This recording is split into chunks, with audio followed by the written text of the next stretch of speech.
Justice Yahya Afridi पर ये कितना बड़ा अब एक आप समझते हैं रोल है to fix this and take out all this animosity from the judiciary? Justice Yahya Afridi जब अपना कल ओथ उठाएंगे, obviously I am sure he is mindful of the fact that उन्होंने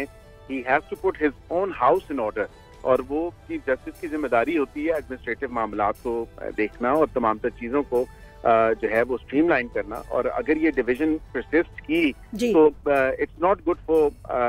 द डेमोक्रेसी और generally it's not good for the litigants generally speaking. तो मैं ये समझता हूँ कि इसमें बिल्कुल उन्होंने आई थिंक एक उनको करनी चाहिए अपनी एडमिनिस्ट्रेटिव मीटिंग और देखना चाहिए, और तमाम तर जजेस को कोई उनकी अगर रिजर्वेशन है तो वो हटानी चाहिए, बिकॉज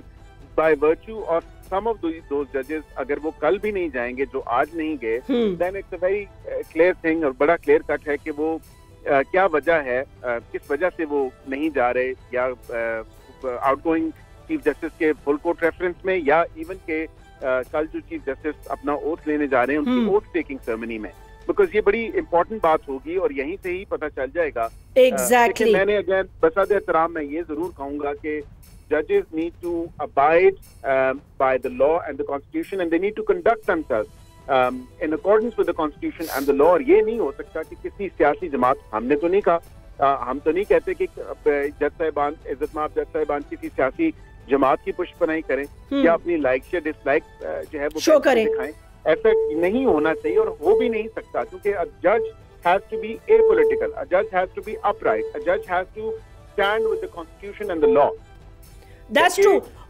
जजेस के फैसले बोलने चाहिए, जजेस खुद नहीं बोलते, जजेस के फैसले बोलने चाहिए। फरमाया जजेस के फैसले बोलते हैं, इसीलिए जस्टिस याहिया अफरीदी का अगर रिजर्व सीट के मिसाल के तौर पे अगर फैसला देखा जाए तो उन्होंने डिसेंटिंग नोट दिया और उन्होंने कहा कि जी मैं वो जमात जो हमारे सामने ही नहीं है, वो फरीक जो हमारे सामने ही नहीं है, उसको किस तरह रिलीफ दे दिया जाए। दूसरा उन्होंने पॉइंट उठाया, उन्होंने कहा कि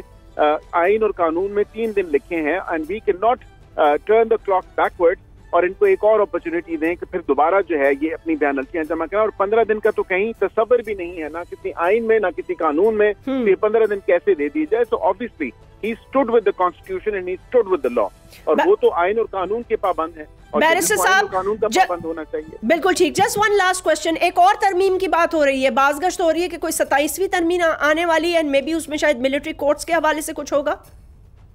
अभी ये कबल अज़ वक्त होगा कहना कि 27वीं तरमीम में क्या होगा या 27वीं तरमीम की क्या टाइमलाइन है। मैं ये जरूर आपको कह सकता हूँ कि कमिंग वीक में जो सबॉर्डिनेट लेजिस्लेशन या सपोर्टिव लेजिस्लेशन है, जब भी कोई आईनी तरमीम होती है तो फिर उस पे कवानीन पे काफी इफेक्ट आता है, जो एग्जिस्टिंग लॉज हैं या जो इन फ्यूचर लॉज होने हैं, तो उसमें डेफिनेटली अमेंडमेंट आनी है, जजेस की तादाद बढ़नी है। इस हवाले से अमेंडमेंट इस हवाले से जो लेजिस्लेशन में अमेंडमेंट है, जो ऑलरेडी एग्जिस्टिंग कानून है उसमें अमेंडमेंट कमिंग वीक में होगी। जजेस की तादाद बढ़नी है, इस हवाले से हुकूमत बिल्कुल जो है वो अपना इस पे कर रही है, वर्क सारा हमने किया है, और जजेस की तादाद के हवाले से उसको बढ़ाने के हवाले से हम कमिंग वीक में लेजिस्लेशन बिल्कुल लेके आएंगे पार्लियामेंट में। और इसी तरह साथ ही जो दूसरा कोई अगर ऐसी स्ट्रीमलाइन करने वाली चीजें हैं बेंचेस के हवाले से या अदरवाइज, या इवन के प्रैक्टिस एंड प्रोसीजर एक्ट में जो ऑर्डिनेंस भी आया और उसके बाद फिर उसमें भी काफी ट्वीक इन होनी है चीजें और एड्रेस होनी है, वो भी कमिंग वीक में जो है उसकी अमेंडमेंट आएगी। सब्सक्राइब करें और बेल दबाएं ताकि कोई खबर रह न जाए।